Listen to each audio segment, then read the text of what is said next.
नमस्कार दोस्तों, ब्लडी सत्य के आज के हैरान कर देने वाले बहुत ही ज्यादा खौफनाक से अनोखे एपिसोड में मैं आप सभी लोगों के सामने एक मासूम से परिवार के साथ आज से तकरीबन 10 साल पहले एक हॉस्पिटल में घटी हुई ऐसी अजीबोगरीब घटना की कहानी लेकर आ गया हूं ना, जिसे सुनकर आप लोगों को विश्वास नहीं होगा। सुनकर आप लोग यही बोलेंगे कि ऐसा हॉस्पिटल भी होता है क्या। शुक्र है ऐसा हॉस्पिटल ना ही हो आपके शहर में तो बेहतर है। दरअसल ये घटना वेस्ट बंगाल के एक छोटे से टाउन में घटी थी। दरअसल लवली नाम की एक लड़की, जी हाँ लवली निक नेम है, रियल नेम नहीं बता रहा हूँ। लवली नाम की एक लड़की शादी करके रमेश नाम के लड़के के घर पर आती है और ये लोग बढ़िया से अपना जीवन यापन शुरू करते हैं। ये लव मैरिज थी और दोनों की मुलाकात अपनी एक कंपनी में हुई थी जॉब करते हुए। शादी के कुछ समय बाद ही इनको समझ में आता है कि इनको कोई बच्चा नहीं हो सकता। काफ़ी ज़्यादा दुखी होते हैं क्योंकि जब दोनों मिले थे तो काफ़ी ज़्यादा बच्चे के बारे में डिस्कस किया करते थे। बच्चों से दोनों को बहुत ज़्यादा लगाव और बहुत ज़्यादा प्यार था। इस वजह से जब बहुत बार इनको इनके परिवार वाले रिश्तेदार लोग ताने दे देते हैं, शादी के कुछ सालों बाद से ये सब शुरू हो जाता है, तो लोग डिसाइड करते हैं कि चलो हम एक बच्ची अडॉप्ट कर लेते हैं। एक बच्ची अडॉप्शन के लिए जाते हैं और इनको मिल जाती है एक थोड़ी बड़ी बच्ची, 7-8 साल की बच्ची। उसको देखते हैं, उनको बड़ी प्यारी सी लगती है। उसको अडॉप्ट करके अपने घर पर ले आते हैं, उसका बड़ा ख्याल रखते हैं, उसको अच्छे से अपने घर में प्यार से पाल पोस कर बड़ा कर ही रहे थे कि इनको एक गुड न्यूज़ मिलती है। गुड न्यूज़ ये कि लवली प्रेग्नेंट है। एक चमत्कार सा हो गया। ये लोग बहुत ज़्यादा खुश हुए। पूरे रिश्तेदारों में, पूरे ख़ानदान में खुशी की एक अलग ही लहर दौड़ गई।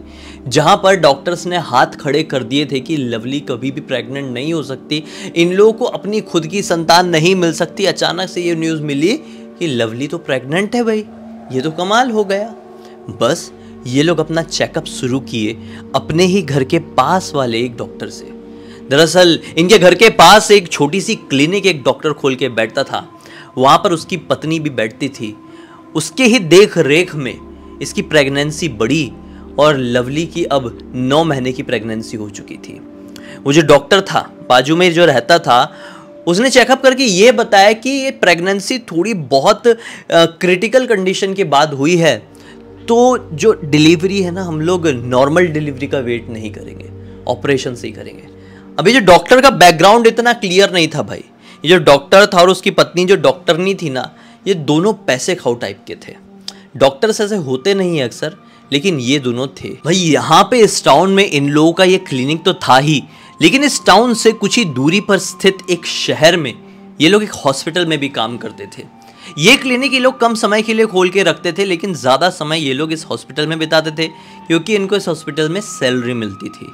तो यहाँ पर इस डॉक्टर और इस डॉक्टरनी ने लवली और उसके पति रमेश को सजेस्ट किया कि आप लोगों को ऑपरेशन वाली सर्जरी करवानी चाहिए, डिलीवरी मतलब, और वो हमारे इस क्लिनिक में नहीं हो सकती, वो शहर वाले हॉस्पिटल में हो पाएगी जहाँ पर हम लोग काम करते हैं। वहाँ पर अच्छी टीम है, नर्सेज हैं, कंपाउंडर्स हैं, वार्ड बॉयज़ हैं, वहाँ पर किसी भी तरह की तकलीफ नहीं होगी। यहाँ पर लवली और रमेश इतने साल के बाद एक बच्चे को जन्म देने जा रहे थे, किसी भी तरह का रिस्क नहीं लेना चाहते थे। यहाँ पर जिस बच्ची को इन लोगों ने अडॉप्ट किया था वो भी थोड़ी बड़ी हो गई थी और वो भी काफ़ी ज़्यादा खुश थी कि मेरे घर में मेरा भाई आने वाला है। ये लोग लेके जाते हैं, इस हॉस्पिटल में पहुँच जाते हैं। रात के वक्त इसका वो गुड न्यूज़ वाला सिचुएशन थी, वो आई थी, लेबर पेन हुआ था भाई। तो तकरीबन 11 बजे के आसपास इन लोग इस हॉस्पिटल में पहुँचे और एक रूम को, प्राइवेट रूम को खुलवा दिया गया। रमेश को इस हॉस्पिटल की हालत देखकर थोड़ा यकीन नहीं हुआ। उसने बोला कि यार शहर के बीचों बीच में ही एक तरीके से देखा जाए तो ये हॉस्पिटल है, लेकिन यहाँ पर रूम्स इतने खाली क्यों हैं, कोई भी यहाँ पर क्यों नहीं है। ये बात आप लोगों को आगे समझ में आएगी, रमेश को नहीं आई थी। खैर एक रूम को खुलवाया गया और अंदर इसको रख दिया गया। डिलीवरी का समय हुआ और आखिरकार ऑपरेशन से एक लड़के का जन्म हो जाता है।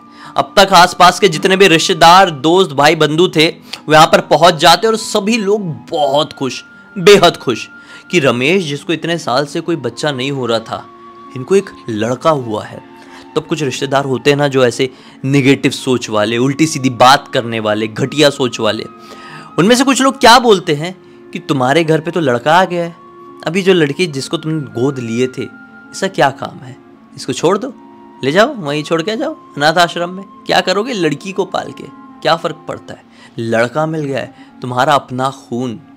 ये बात जैसे इन लोगों को बोले ना, तो ये बच्ची भी थोड़ी समझदार हो गई थी यार, बड़ी हो गई थी। लड़कियां ज़्यादा समझदार होती है लड़कों के कंपैरिजन में। तो उसको बड़ा दुख हुआ, आंखों से आंसू छलक पड़े और वो बाहर निकल गई। अपने आंसू पहुंची, बेचारी बच्ची थी। प्राइवेट रूम से थोड़ा आगे निकलकर कोने में लगी हुई एक कुर्सी में बैठकर उदास हो जाती है और एक तरफ एक टक लगाए देख के सोचने लगती है कि मेरी क्या गलती थी, मेरे मम्मी पापा इतने दूर चले गए थे, फिर ये दूसरे मम्मी पापा मिले जो शायद मुझसे इतना प्यार नहीं करते हैं, क्या मेरा प्यार बढ़ जाएगा। ऐसे करते करते उसकी नींद लग गई कुर्सी में बैठे बैठे बेचारी की। फिर अचानक से थोड़ी देर बाद कोई मच्छर जोर से काटा होगा। भाई हॉस्पिटल में मच्छर वगैरह तो कई बार रहते ही हैं, तो ज़ोर से मच्छर किसी ने काटा होगा गले में, तो ऐसा मार के उठी और देखी कि अरे बहुत रात हो गई है। जितने भी वार्ड बॉयज़ नर्सेज वगैरह दिख रही थी आसपास, कोई भी दिखाई नहीं दे रहा है और पापा भी दिखाई नहीं दे रहे। हो सकता है कि पापा नीचे पीछे जाके किसी कमरे में सोए होंगे, किसी रिश्तेदार के घर पे चले गए होंगे, मुझे यहीं पर छोड़ दिया है मम्मी की देखभाल करने के लिए, ऐसा इसके दिमाग में आया। ये उठी और मम्मी को देखने के लिए, जिस मान लो कि एक रूम है, इस रूम में मम्मी सो रही है, उस रूम के दरवाजे के सामने जाकर खड़ी हो गई। तो दरवाजे की जो विंडो थी ना, दरवाजे में ऐसा आप लोगों ने फिल्मों में भी देखी होंगे, दरवाजे में ऐसी कांच वाली खिड़की लगी हुई रहती है जहाँ से मरीजों को देख सकते हैं। तो ये उसमें देखने की कोशिश करने लगी कि मैं मम्मी को देखती हूँ, लेकिन उतनी ऊपर तक जा नहीं पा रही थी। साइड में कुर्सी लगी थी, कुर्सी को खींची और उसके ऊपर चढ़ के मम्मी को देखने लगी।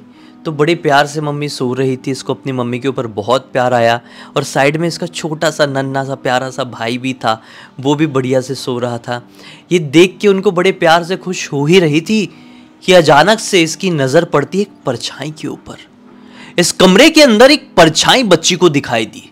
ये बाहर खड़े खड़े उस कांच वाली खिड़की की मदद से अंदर बड़े ध्यान से देख रही है। ऐसा लग रहा है कि वो परछाई पूरे कमरे में, जिस कमरे में मम्मी और भाई सो रहे हैं, उस कमरे में ये परछाई घूम रही है, चक्कर मार रही है। ये थोड़ा हैरान हुई, ये समझ गई भाई परछाई दिख रही है तो कोई इंसान क्यों नहीं दिखाई दे रहा है। आकृति से समझ में आता है परछाई की कि किस चीज़ की परछाई हो सकती है, और ये किसी इंसान की ही परछाई थी। ये थोड़ी घबरा कर दरवाज़ा खोली और अब अंदर गई, कहीं मम्मी और भाई की नींद ना खुल जाए, इसलिए बड़ी शांति से अंदर घुसी थी। और जब ये अंदर घुसी तो पाई वो जो परछाई पूरे कमरे में अभी तक भटक रही थी, वो एक कोने में जाकर रुक गई है। ये उस परछाई को बड़ी तिरछी नज़र से देख के अपने भाई के पास गई और भाई को गोद में उठा ली, क्योंकि इसको डर लग रहा है कि कोई तो है जिस कमरे में घुस गया और दिखाई नहीं दे रहा है। इसके भाई को कुछ कर तो नहीं लेगा, इसके मन में ये आया, और इसलिए इसने अपने भाई को अपने गोद में उठाए और एकदम साइड में कोने में जाकर बैठ गई और उस परछाई को बड़ी ध्यान से देखने लगी। वो परछाई आगे ना बढ़े, मेरे भाई को कुछ ना करे। वो परछाई धीरे धीरे करके दीवार टू दीवार आगे बढ़ रही है, इसकी तरफ बढ़ रही है, इसकी तरफ बढ़ रही है, बड़ी हुई यहाँ तक आई और इसने जोर से चीख दिया आंख बंद करके। लेकिन हैरान होने वाली बात यह है कि इसकी चीख से इसकी मम्मी की नींद नहीं खुली और ना ही यहां पर कोई आया। ये उठी और तुरंत ही मम्मी के पास गई। अब तक ये परछाई गायब हो चुकी थी। मम्मी को उठाई झंझोड़ के, मम्मी को बोली कि मम्मी उठो, चलो यहाँ से, गड़बड़ है, यहाँ पे कुछ ठीक नहीं है, मुझे बहुत डर लग रहा है, मेरे भाई को और आपको कोई कुछ करना चाहता है, चलो मम्मी भागते हैं यहाँ से।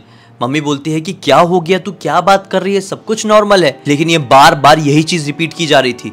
भागते भागते यहाँ पर नर्स आ गई, वार्ड बॉय आ गया, क्योंकि इसने चीखी जोर से थी, ये आवाज़ बाहर तक गई थी। थोड़े अलर्ट रहते हैं हॉस्पिटल में लोग। भागते हुए आए और पूछे कि क्या हुआ क्या नहीं। इसने बताई अब पूरी बात अपनी मम्मी के सामने, लेकिन मम्मी बोलती है ऐसा कुछ भी नहीं है, तेरा वहम है, तू छोड़, सो जा, सोने में ध्यान दे। अब बच्ची को लगता है कि शायद हो सकता है मेरा वहम ही है। अब ये उस कमरे के अंदर ही एक साइड में ऐसा छोटा सा बेड जैसा लगा हुआ था, एक काउच जैसा समझ लो, वहां पर चली जाती है और सोने की कोशिश करने लगती है। माँ वापस से अपने बच्चे को साइड में सुलाई, वो भी सोने के लिए चली गई। यहाँ पर वार्ड बॉय वगैरह भी, नर्स वगैरह भी चले गए, वो भी अपने काम में लग गया, फिर वो लोग भी झपकी लेने के लिए चले गए।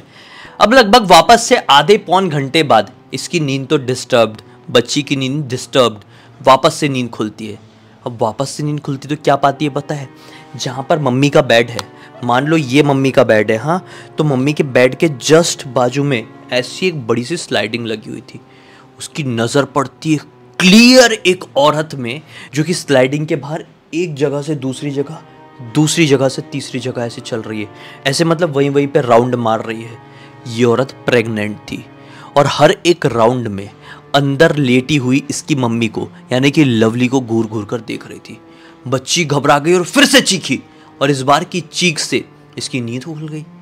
लवली उठी और बड़ी हिम्मत करके पीछे देखी क्योंकि अब वो बच्ची खिड़की में देख के रोने लगी थी। लवली जैसी पलटी उसकी भी बहुत जोर से चीख निकली क्योंकि लवली को भी क्लियर दिखाई दिया एक औरत वहां पर खड़ी हुई है जो कि प्रेग्नेंट है। ज्यादा जोर से इसलिए चीखी क्योंकि ये लोग थे फर्स्ट फ्लोर में और जहां पर ये खिड़की थी ना वहां पर कुछ बालकनी या छत जैसा नहीं था, वहां पे ओपन था। तो भाई खड़ी थी तो खड़ी कैसे, जमीन से 15 फीट की हाइट में कोई कैसे खड़ा है? एक प्रेग्नेंट औरत मानो कि हवा में उड़ रही है। इस वजह से लवली भी बहुत जोर से डर गई और तुरंत ही अपनी बच्ची का हाथ पकड़ी, अपने बेटे को उठाई और बड़ी हिम्मत करके दरवाजे तक बढ़ी। अरे कुछ ही घंटे पहले तो डिलीवरी हुई थी, कहाँ से इतनी ताकत आ जाएगी जो पूरी भागेगी? लेकिन अपने बच्चों को बचाने के लिए माँ के अंदर इतनी ताकत तो आ ही जाती है इस सिचुएशन में। हाँ, अब जब तक ये दरवाजे तक बढ़ी है कि वापस से नर्स और वार्ड बॉय भागते भागते आए, बोले इन लोगों का मैटर क्या चल रहा है? इसने बोली कि तुरंत मुझे यहाँ से शिफ्ट करना है, मुझे तुरंत जाना है, मेरे हस्बैंड को फ़ोन कीजिए। हस्बैंड हॉस्पिटल के पास में ही एक फ्रेंड का घर था, वहाँ सोने के लिए गए थे। हस्बैंड को फ़ोन मिलाया गया, भागते हुए विदिन 15 मिनट्स और वो लोग वहाँ से घर पहुँचे और इत्मीनान से चीज़ों को अपनी ज़िंदगी को आगे बढ़ाए। लेकिन ज़्यादा आगे नहीं बढ़ा है, यहाँ पर हस्बैंड के दिमाग में ये घूम रहा है। हस्बैंड को सारी बात बताई ना इसने, लवली ने, तो हस्बैंड यानी रमेश के दिमाग में बार बार घूम रहा है कि क्यों हुआ मुझे जानना है। इसको ऐसे वहम कभी नहीं होते थे, मतलब वहम होता तो एक जन को ही होता ना। बच्ची भी यही चीज़ बोल रही थी और बच्ची की माँ यानी कि लवली भी यही बात बोल रही थी। तो रमेश ने इस मैटर को सीरियसली लिया और बोला कि मैं पता करूँगा। ये कुछ तकरीबन 10 दिन बाद हॉस्पिटल में पता करने के लिए पहुंचा। वहाँ पर एक वार्ड बॉय को पैसे दिया, चाय पिलाने के बहाने बाहर लेकर गया, पूरी उगलवाया। तो वार्ड बॉय बताता है कि सर आज से तकरीबन 7 साल पहले की बात है, मैं नया यहाँ पर लगा हुआ था। मैंने देखा था कि एक औरत आई थी, प्रेग्नेंट थी। उसका पति नहीं, माँ नहीं, बाप नहीं, सास नहीं, ससुर नहीं, भाई नहीं, बहन नहीं, कोई नहीं, अकेली आई थी और प्रेगनेंसी की हालत में थी। लेकिन ये हॉस्पिटल वालों ने पैसे लूटने के चक्कर में, ये बहुत लुटेरे लोग हैं, वार्ड बॉय बोलता है बहुत लुटेरे लोग हैं हमारे हॉस्पिटल में ये लोग। इन लोगों ने पैसे लूटने के चक्कर में उसका जो है ना ऑपरेशन बिगाड़ दिया, उसके बच्चे की मौत हो गई। औरत को बोल दिया कि तुम्हारी गलती, तुम लेट आई, मरा हुआ ही बच्चा पैदा हुआ है। वो औरत इतनी दुखी हुई कि वो जो ऑपरेशन करने वाले सामान होते हैं ना, औजार वगैरह, उसको उठा के ऑन द स्पॉट, समझ रहे ना आप लोग, ऑन द स्पॉट ही निपट गई। उस दिन के बाद से जो कोई भी बच्चे की डिलीवरी रात के, बच्चे नहीं माँ की डिलीवरी रात के समय इस हॉस्पिटल में होती ना, उसका बच्चा मर जाता। अभी आपके कोई अच्छे कर्म थे या फिर आपकी वो जो बेटी है ना उसकी कुछ अच्छी सोच थी, उसका अच्छा ऑरा था कि आपके बच्चे की जान बच गई। मैं हाथ जोड़ के बोलता हूँ सर ये बात किसी के सामने मत बोलना, नहीं तो मुझे मरवा डालेंगे ये लोग, बहुत बड़े बड़े आदमी लोग हैं। बोलता है कि ठीक है तुम चिंता मत करो, लेकिन समय आएगा तो इन लोगों को ज़रूर सबक सिखाऊंगा। खैर इस घटना को आज लगभग 10 साल 11 साल बीत गए। 2013 में ही हुई थी, 13 की शुरुआत में हुई थी, अब 23 का मिड आ गया है। और अब वो स्मिता यानी कि वो बच्ची बड़ी हो चुकी है, उसने पूरी कहानी लिखकर मुझे भेजी। मैं पढ़ा तो यार मैं तो स्तब्ध रह गया कि ये घटना बड़ी खौफनाक थी यार।